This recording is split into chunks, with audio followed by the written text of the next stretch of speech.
The Iranians are very ancient culture and civilization, and this Islamist radical regime is an anomaly. So I think that they are definitely destined for the ash heap of history. To my mind, it's always a question of when, not if.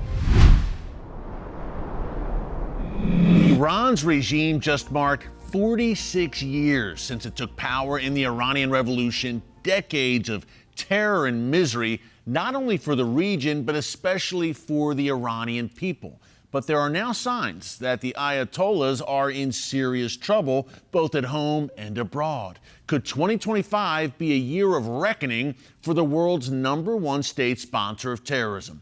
Ellie Kohanim served in the first Trump administration as U.S. Deputy Special Envoy to monitor and combat anti-Semitism, and she is a foremost expert on all things Iran and Middle East. Ellie, great to see you as always.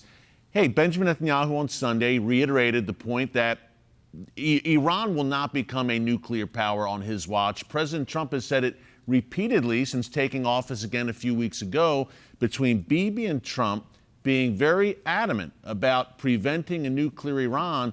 Do you believe that Iran's nuclear program could be on borrowed time? Eric, it's first of all great to be back on with you. I think that you are spot on in raising this question about, is 2025 the year where the Iranian regime's nuclear program takes a hit that they can't recover from. I think that President Trump is certainly giving the regime the leeway to make some good decisions. He is, while he came into office and immediately imposed the maximum pressure sanctions campaign back on the regime. So the maximum pressure campaign, your audience might remember, was the strongest economic sanctions campaign waged against the country in our history, which literally at the end of the Trump administration, the first administration, left the Iranian regime bankrupted and weakened. So those sanctions have now been reimposed on Iran.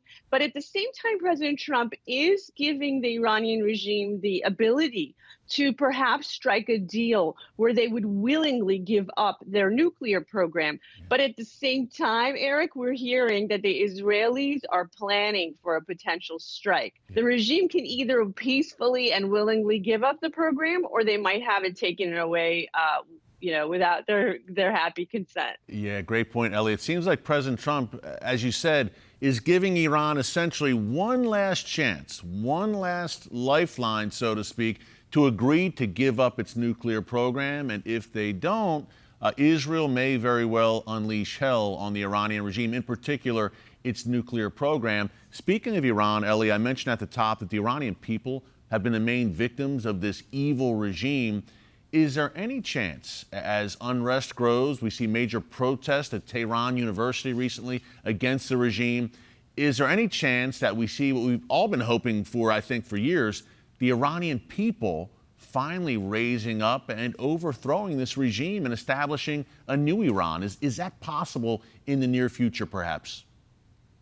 I'll tell you what, Eric, this regime is an anomaly in Persian history.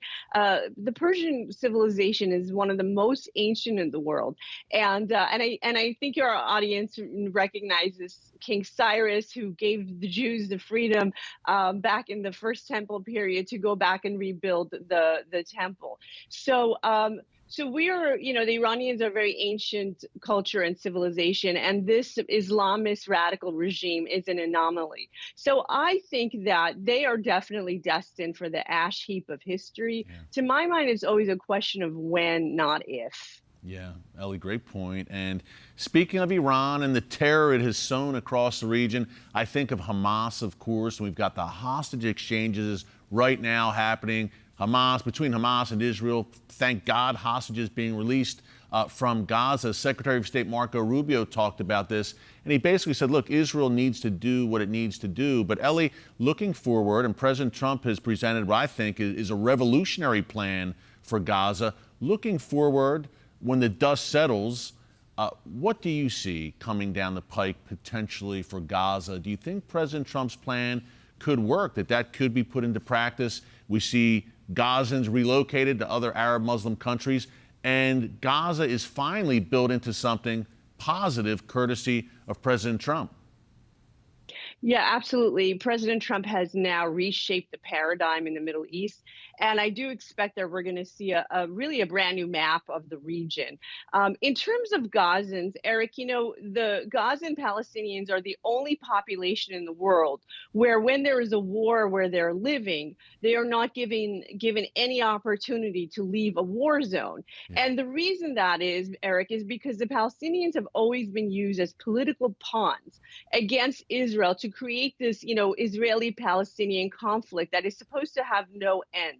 And so the minute you would allow the Gazans to be refugees like any other refugee population, think about the Syrians who have gone to Europe, think about the Ukrainians who have escaped Ukraine and gone all over the world, right? You have this happen. This is a very normal thing when there's a war going on, the population leaves. So Eric, I think that President Trump's plan is actually the only plan that makes sense, that's humanitarian. Let all those people in Gaza who want to leave, let them leave.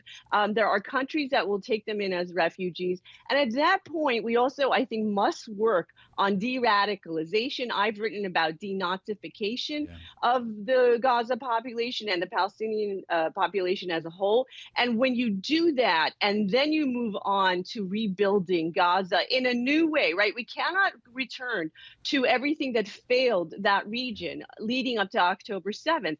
I believe President Trump has a vision for the region that could lead to lasting peace. And this is, again, a change in paradigm that no leader before him has brought up. During the first Trump administration at the State Department, you focused on combating anti-Semitism.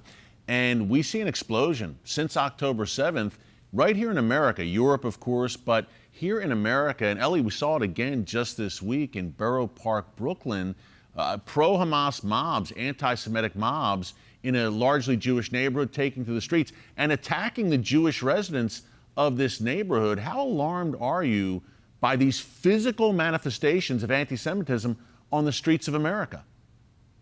Eric, I'm extremely alarmed. And before this protest, what I actually called a pogrom happened, I took to Twitter, I took to X, and I said, I called upon the New York governor, Kathy Hochul, the mayor, Eric Adams, to get it ahead of this. I said that this was going to be a modern day pogrom in New York's largest Jewish neighborhood. And in fact, it was exactly that. We've seen reporting from last night where there was a car ramming attack. So that's a terror attack. We've seen images of knives, machetes, almost like a giant knife where one of the pro-Palestinians was trying to stab people. Tremendous violence at this event. And Eric, the thing that is so frustrating to me is that we've seen this play out in other cities in the country. In Los Angeles, there was a very similar event where it was a modern day pogrom. And that is the reason why I called it that. So New York's authorities failed the Jewish community of New York. They should have not allowed this to take place. They should have been more prepared to make arrests, and they should have made arrests much sooner. This isn't the first time these events are taking place. And so, Eric, I know that the vast majority of Americans stand against this hatred of Jews, and they stand against this pro-Hamas movement that's been allowed to flourish since October 7th. But we need to see, unfortunately, happens a lot in Democrat-run cities and states like New York. We need to see authorities take better action to prevent hate crimes. It is so un-American. It just goes against every value that this country stands for. Yeah, a pogrom, Ellie, in America in 2025. And you mentioned not just in Brooklyn. I mean, we've seen it at Times Square. We've seen it in cities across the country, of course, on college campuses, which brings me to President Trump's recent executive orders, Ellie, to combat anti-Semitism. How much of a difference can that executive action that President Trump has taken make in tackling this growing problem in our backyards? Well, President Trump has taken very swift action, and it's such a huge contrast to the prior administration. So, Eric, the executive order gives even more power to his original executive order back in 2019, which for the first time in American history gave Jewish college student civil rights protection, the Title VI protection. And so I'm confident that we're going to see the universities held to account. I also want to mention that there is a task force, an interagency task force that has already been launched out of the DOJ under Leo Terrell's leadership. And this is something that I advocated for in an op-ed back in 2020. So I am thrilled to see that the Trump administration really within 3 weeks of coming into office have already put steps into place where they're going to bring a whole of government approach to combating anti-Semitism. And I am really confident that we're going to see a sea change in the way this Jew hatred is going to be treated, where there's no longer going to be tolerance for any of it. Yeah, Ellie, last question, about 45 seconds left. You're such a great friend of the Christian community. What can TBN viewers do during this time to stand with our Jewish neighbors, our Jewish brothers and sisters? Well, first of all, I'm so grateful for the Christian support. I would say police continue to be politically active. Make sure your members of Congress know that you support Israel, that you stand with the Jewish community in America. At home, we need to see that the hate crimes laws are upheld. And when there are events like what happened in New York, that there's arrests made. And in Israel, we need to see just continued support. President Trump allowed billions of dollars in weapons rearmaments to go to Israel that they had purchased, and we're so grateful for that. But to continue supporting Israel, letting your members of Congress know that you demand that the United States maintain its ever strong bilateral relationship with Israel, that love between America and Israel continues. Amen. Stakelbeck Tonight, my all-new nightly series on current events through a bold biblical lens. Make sure you hit the subscribe button so you never miss an upload, and tap the bell icon so you're notified every time a new video is posted. And don't forget to share your thoughts, insights, and comments below. Thanks for watching, and God bless.